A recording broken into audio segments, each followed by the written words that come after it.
who's out here today. Let's do it one more time.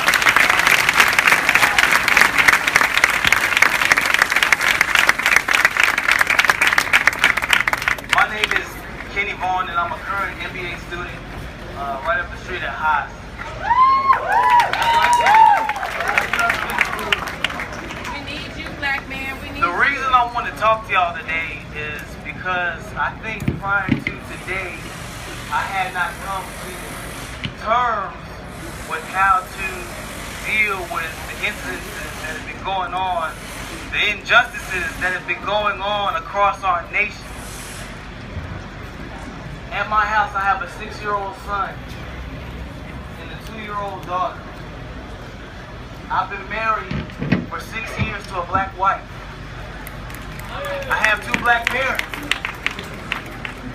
And I remember to this day, the first time that I felt that I was at a disadvantage for being black.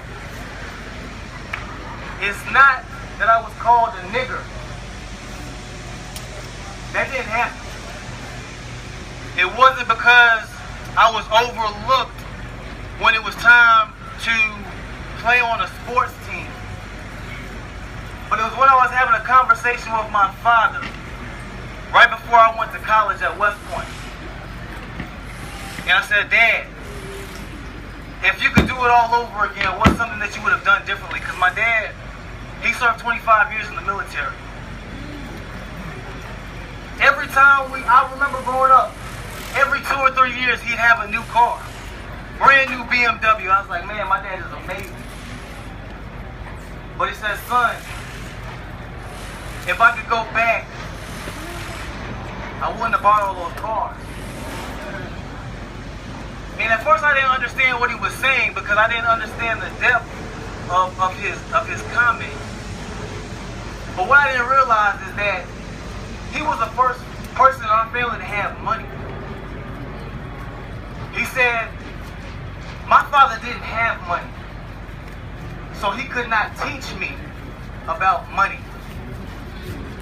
So I spent 25 years of my life learning a lesson that I wish I would have learned had I been white or someone of privilege. I'm not telling you this to be divisive, but in the words of Supreme Court Justice Sonia Sotomayor, we cannot help our children prepare for a race that they don't even know is being run.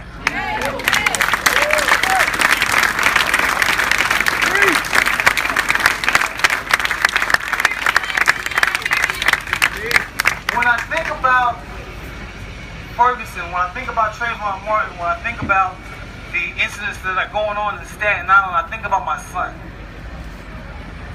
I think about my 6-year-old son. And I don't know how to explain that to him. I don't. I don't know how to say that if you are Michael Vick and you are dog fighting, you can look. Trust me, I got nothing against dogs. I don't. But for a man to lose $100 million and go to jail for fighting dogs and no investigation to take place in the incidents that just happened, there are some serious issues that need to be resolved in this nation. Y'all can clap, it's okay. I'm not upset. It's not going to play the anger. It's not going to play the anger because I want to give you something, I want to give you resolution. Okay? Because I think, and this is going to my black people on stage, okay? How many of y'all have children? Okay, I got 2 or 3 hands, right? I'm 29. I just turned 29 yesterday. Thank you. Thank you. Thank you. I turned 29 yesterday, and I think about the person that I was 10 years ago. I think about the person that I was 10 years ago, and I would have been up here angry. I would have been up here frustrated because I hadn't lived life yet. I hadn't realized that a black problem is is not a black problem, it's a people problem. I don't know if y'all feeling me yet, but a black problem is not a black problem, it's a people problem, because I stand here today to let you know that there's no bad black people and there's no good white people and there's no bad white people and no bad black people. It's just people.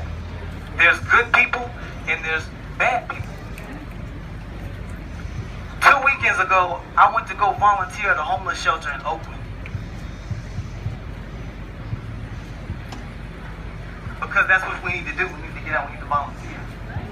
We got a lot of energy, right? We got a lot of emotion, right? We need to do so. This is beautiful. This is beautiful, but we need to continue this energy. Let's go mentor. Let's go teach kids how to read. I went down to volunteer 2 weeks ago in Oakland, and I had my car busted into. Brand new truck. 2014, busted into, and my wife's purse was stolen. In a black community. We got to do better. We got to hold ourselves accountable. And the last thing I'll say, because I know I've been talking for a minute, but the last thing that I'll say is that, I don't know how many of you are aware of this, but 50 years ago, Berkeley was the home of the free speech movement. Right here, let's clap for Berkeley.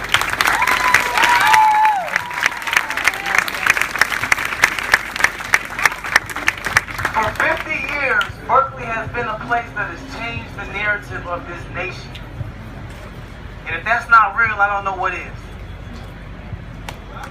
We have the power today to change the narrative of this nation.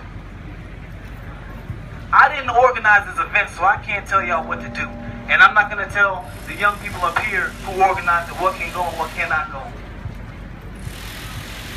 But how beautiful would it be if the vision of Malcolm X and the vision of Martin Luther King and the vision of all our ancestors was recognized today, and we stood up here hands united in unity.